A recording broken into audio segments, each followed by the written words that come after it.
Ler é um ato de descoberta. Quando nos debruçamos sobre um texto, seja um livro, um artigo ou uma simples crônica, não estamos apenas diante de palavras alinhadas sobre o papel. Estamos, na verdade, diante de ideias, histórias, argumentos, sentimentos e experiências que nos desafiam a pensar e repensar a realidade. Mas para que essa leitura seja verdadeiramente transformadora, não basta simplesmente passar os olhos pelo texto. É preciso ir fundo. Estudar um texto é mais do que compreendê-lo. É estabelecer uma relação viva com ele. Para isso, algumas posturas são fundamentais. A busca por uma compreensão global, a identificação das partes do texto, a conexão com a realidade, a curiosidade constante, a interpretação crítica e a integração entre emoção e razão. A seguir, exploraremos esses 6 aspectos essenciais que nos ajudam a responder à pergunta: o que devemos buscar na leitura de um texto?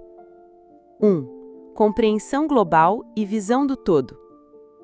Toda boa leitura começa por uma vista panorâmica. Imagine que você está diante de uma paisagem montanhosa. Antes de caminhar entre trilhas e rochas, você sobe a um mirante e observa tudo de cima. Esse primeiro contato visual permite perceber o que é mais alto, o que é mais denso, por onde o rio corre, onde o sol incide. Da mesma forma, ao iniciar a leitura de um texto, é essencial obter uma compreensão global. Isso significa captar a ideia central, perceber a intenção do autor e compreender o tema tratado. É o momento de entender do que se trata o texto, sem ainda se deter nos detalhes. Muitos estudantes, apressados, mergulham nas partes sem perceber o todo, o que compromete a interpretação. Ter uma visão geral do texto é como mapear o terreno antes da exploração. Essa prática não apenas organiza o raciocínio, como também economiza tempo. O leitor que sabe para onde o texto caminha, lê com mais segurança, reconhece melhor os argumentos e percebe com clareza a progressão das ideias. 2. Identificação das partes que o compõem. Depois de compreender o todo, é hora de descer a trilha. Isso significa voltar ao texto com um olhar mais analítico, delimitando suas partes e observando como cada uma contribui para o conjunto. Os textos, especialmente os mais complexos, são organizados em seções ou parágrafos que desempenham papéis específicos, introduzem o tema, desenvolvem argumentos, apresentam exemplos, contrapõem ideias, concluem.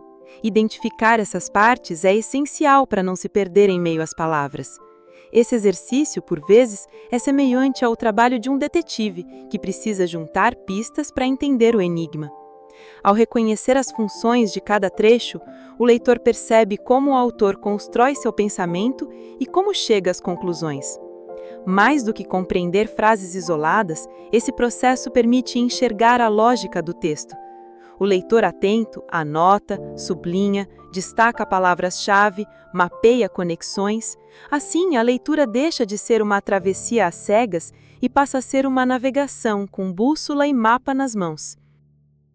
3. Relação entre texto e realidade. Ler é um ato de interpretação do mundo. Os textos que lemos não existem no vácuo. São reflexos da realidade. São resultado da experiência humana diante da vida. Por isso, ao estudar um texto, é fundamental relacioná-lo com o que vemos, vivemos e sentimos.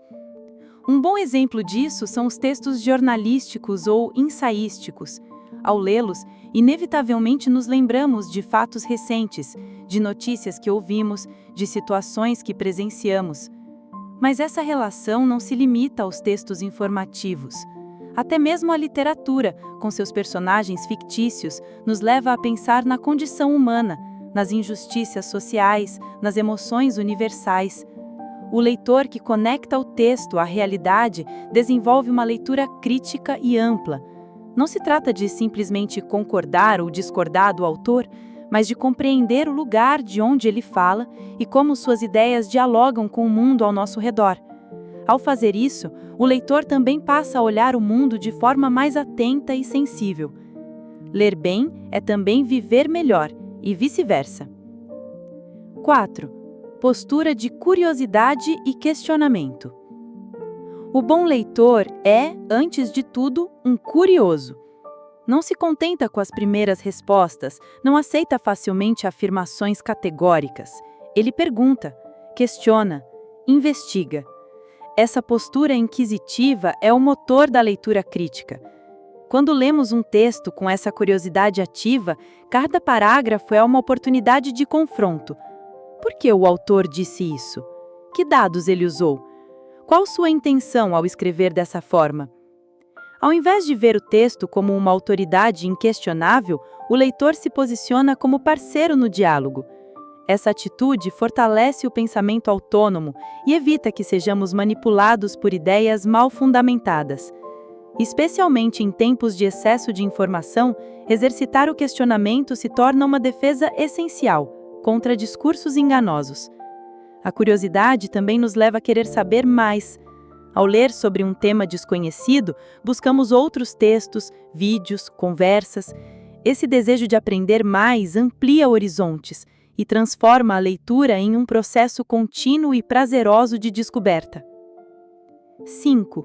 Busca de significado e interpretação. Ler não é apenas decodificar símbolos gráficos, é interpretar, atribuir sentido, descobrir camadas ocultas sobre a superfície do texto. Cada texto carrega intenções explícitas e mensagens implícitas, e a função do leitor interpretá-las.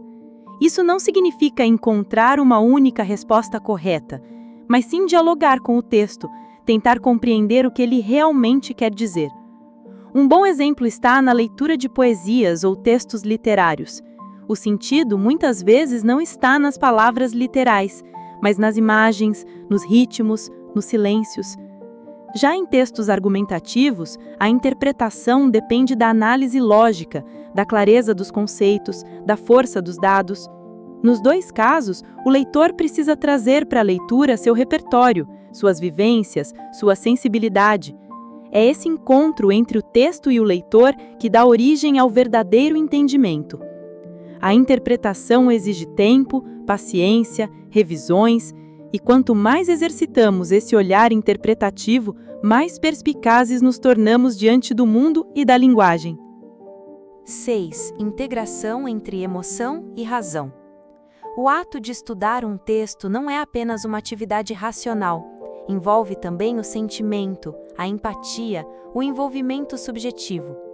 Quando um leitor se emociona com um trecho, se identifica com uma história ou se revolta com uma injustiça retratada, está permitindo que o texto o transforme. Esse envolvimento emocional é positivo e necessário, mas ele precisa estar em equilíbrio com a razão. É preciso manter a lucidez, o olhar crítico, a análise lógica dos argumentos. O leitor que integra emoção e razão consegue perceber não apenas o que o texto diz, mas também o que ele provoca, o que ele representa no contexto cultural e humano. Esse equilíbrio torna a leitura mais rica e mais humana. Afinal, os textos são produzidos por pessoas, e pessoas sentem, pensam, vivem.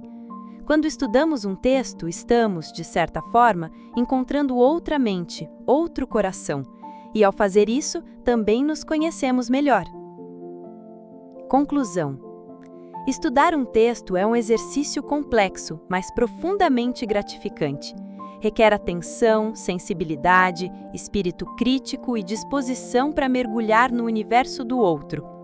A leitura não termina quando fechamos o livro ou finalizamos o artigo. Se foi bem feita, ela continua reverberando dentro de nós, gerando novas ideias, novos olhares, novos sentidos. É por isso que ler bem é, ao mesmo tempo, uma arte e uma prática intelectual. Quanto mais desenvolvemos essa competência, mais autônomos, criativos e conscientes nos tornamos. E, sobretudo, mais preparados estaremos para entender o mundo e também para transformá-lo. Gostou do vídeo? Então se inscreve no canal e não perca os nossos próximos vídeos. Obrigada a todos e bons estudos!